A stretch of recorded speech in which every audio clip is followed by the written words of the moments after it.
Il y a à peu près 50% des lignes de métro qui ne sont pas vocalisées ou du moins partiellement vocalisées. Parfois, sur certaines lignes, la bande sonore ne fonctionne pas malheureusement. Ça arrive fréquemment. On a testé le métro parlant ou pas avec Roxane, malvoyante, et son chien Norio.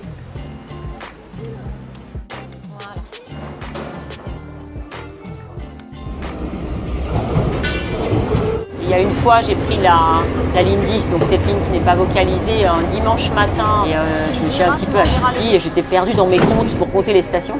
Et je me suis dit, bon, bah, je vais demander à quelqu'un. Et malheureusement, il n'y avait personne. Je suis descendue à la prochaine station et j'ai eu de la chance, c'était la bonne station. Ça t'arrive souvent de te perdre dans le métro?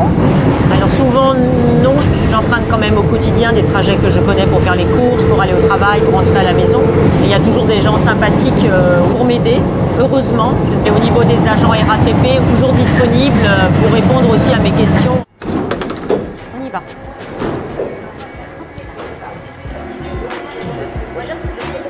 C'est l'auxiliaire sortie? Oui, merci beaucoup.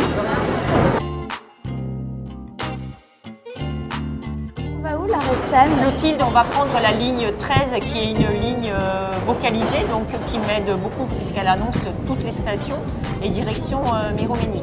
Et bah c'est parti.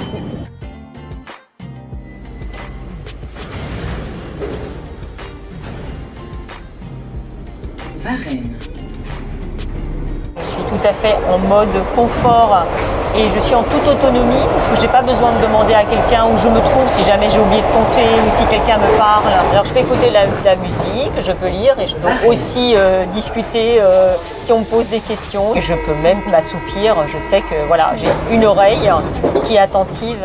Il fait un gros travail aussi, il retrouve déjà les composteurs, il cherche les escaliers, les portes du métro, le siège. Quand il n'y a pas de vocalisation, il ne sert pas à grand chose alors? Alors non, le travail c'est à moi de le faire. Lui il attend sagement à l'intérieur de la rame. Quelles sont concrètement tes revendications? Il faudrait que tous les transports en commun parisiens, mais pas uniquement parisiens, sur le plan national soient vocalisés. La vocalisation peut aussi aider les personnes voyantes qui sont plongées dans leur lecture, qui ne font pas forcément attention à la station. Bonne nouvelle du côté de la RATP?